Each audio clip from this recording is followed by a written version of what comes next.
Hi guys, this is Christine, your relationship and mindset mastery doctor and your leverage for change. Today I want to come to discuss some of the ways, or one way, the anxiously preoccupied individual can perpetuate their anxiety. And this way I'm going to discuss today is by something they called cognitive distortions. Before I go into it, guys, please don't forget to like, share, and subscribe to my channel if you find the information that I am presenting on this channel informative, useful, something that you can use. And also I'd love for you to share it with some friends that you think might also find it useful. Also, it is good to really hit that notification bell. That way, as soon as I upload a new video, you will be notified. Okay, so what exactly is cognitive distortion? These are basically negative thought patterns that can contribute to anxiety, usually as a result of attachment issues, but there are other mental health issues too that this cognitive distortion is going to be a part of, right? This is going to be a part of other mental health issues as well.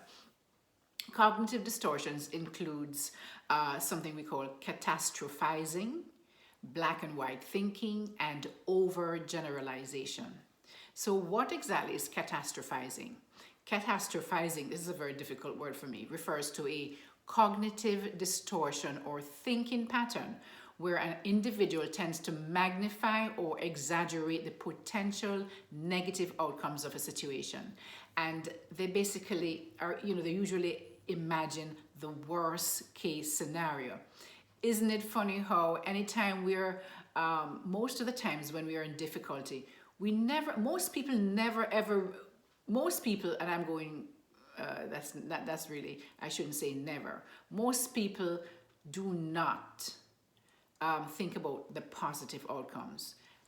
Most people are usually focused on the negative outcomes. But this now, catastrophizing, is going to be another level, several levels of just, occasionally thinking of negative outcomes. This is going to be now more like a primary way of thinking, a pattern of thinking. So of course, it tends to magnify, as it says, and exaggerate potential negative outcomes of the situation and imagine the worst case scenario.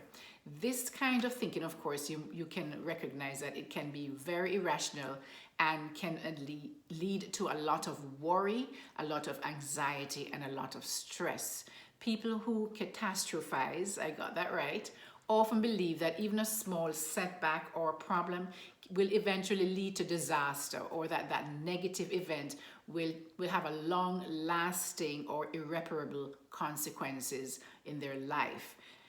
This type of thinking, guys, can be a common feature of anxiety disorders, such as generalized anxiety disorder or panic disorder. However, as I mentioned earlier, it can be also it also can occur in individuals who might not even have any kind of disorder. But some people also have some mental issues, this will also be a part of their way of thinking. So the next one is black and white thinking, right? What exactly is black and white thinking? Black and white thinking is a way of thinking all or nothing, right? It involves seeing things in terms of extreme opposites with no middle ground. There's no middle ground or shades of gray. It's all or nothing. In other words, it involves viewing situations or people as completely bad or completely good, and not really no in between, right? So it's of course, for example, someone who engages in black and white thinking may see themselves as a complete success or a complete failure, with no acknowledgement of any progress that they make. I deal with this with a lot of my clients who, especially the anxious and also the fearful avoidant, they will see, they focus so much on their failures and not very, very minimally on their any progress that they may be making. It's usually like I did this bad, but then I say, and when, I remember something they told me that's really good that they did, that they were able to do. And I remind them and I said, what about this? But they did not remember that because they're so focused on the negative thinking. But in this case, it is to the extreme where some individuals will think in black and white, meaning you're either good or you're bad. You're not in between, anywhere in between. It's either going to cause some terrible consequences or and something more than likely that they may not feel that they can recover from. So this black and white thinking can be a common feature also of several mental health conditions, including borderline personality disorder, depression, and anxiety disorders. However, it can also occur in people with no mental health condition, and it can lead to a lot of problems in relationships, decision making, how they feel about themselves, their feelings of what they're worth, their self-worth, right? And also their self-esteem. It can also lead to a lot of problems in decision making because, as I say, they're thinking it's all or nothing, right? So that can lead to a problem with when they're ready to make decisions because it's either all good or terrible. I mean, no good, right? So that can be a problem also just moving through life. In their work relationships as well, this can be a problem, right? In their every relationship, really, this can affect them. So these individuals are usually quite rigid and and they have unrealistic thinking patterns, right? I will not say that this is so much a trait that for the anxiously attached, because they are not as rigid in their thinking as you would say the dismissive avoidant attachment, right? I would say that this particular aspect of the cognitive distortion will be more in line with the dismissive avoidant attached individual instead versus there are going to be aspects of this black and white thinking in the anxious, but it is more so relevant, I believe, to the dismissive avoidant attached style individual. So the other thing that can happen with this cognitive distortion is overgeneralization, as I mentioned earlier, which is it involves drawing a broad conclusion based on limited evidence. Now, this is really speaking to the anxious individual now, because the anxious individual will always it's like an overthinking thing. They draw a broad conclusion based on limited evidence. They have limited evidence or one single occurrence that happened, and they will build that's a story around that all the time. Where every time something similar might happen, they will build that story without having any real evidence, right? This type of thinking can lead to inaccurate beliefs and expectations about yourself. It can lead to inaccurate beliefs about others and the world in general, right? For example, someone who has had a negative experience with someone from a particular group may overgeneralize that everybody in that group, everybody in that group is unworthy, untrustworthy, or unpleasant, right? You hear that all the time. I've heard that even growing up, like this particular group, they're always this, they're always that. And so this is what they call overgeneralization.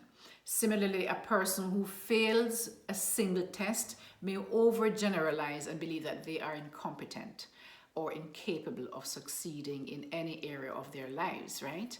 Overgeneralization can be a common feature of several mental health conditions as well, including depression as well as anxiety disorders. It can also occur in people who do not have mental health conditions. This type of thinking can really lead to negative self-talk, self-belief, reduced self-esteem, sense of self-worth, and difficulty in interpersonal relationships. Overcoming this problem of overgeneralization is going to involve challenging these inaccurate beliefs and replacing them with more accurate and balanced thoughts.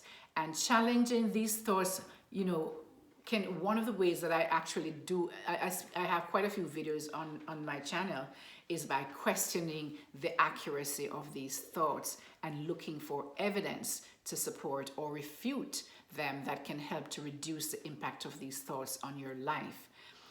So the first thing you do, of course, is to practice slowing down your reaction, because it's usually a reaction. You haven't taken the time to kind of question your thoughts, to question whether this is true or not, and so therefore you're more in a reaction mode. So the questioning does, when you slow down that process by questioning these thoughts, it slows down that process, and it also helps, for example, is this true? What, and if it's true, what can I do about it? You will have, these questions also in some of my other videos that I did. This slowing down of the process can really be helpful for the anxiously attached, because it can help you to stay grounded and and more aware of the thoughts that's causing these, the thoughts that keep recurring and the emotions that follow these thoughts, right? It keeps you grounded. It gives you back the control over these thoughts that are kind of wreaking havoc in your life. You're taking back control.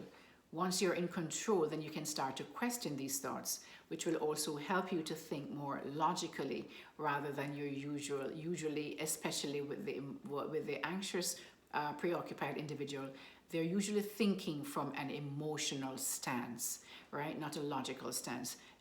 This logical way of thinking is more the way that the dismissive avoidant individual will think, more logically. But it's just the extreme logically and no emotions involved. Everything that we do should have a balance of the logical and the emotional as well, right? But with the anxious preoccupied, the tendency is to think in a more emotional way and react, depending on that emotion, right? So it's really important that you deal with that situation by slowing down that process and questioning these thoughts. So you now get back the control of these thoughts over your life. This is Christine, your relationship and mindset mastery doctor, and your leverage for change. Take care now, and please remember to like, share, and subscribe to my channel for more videos. Bye-bye. Take care.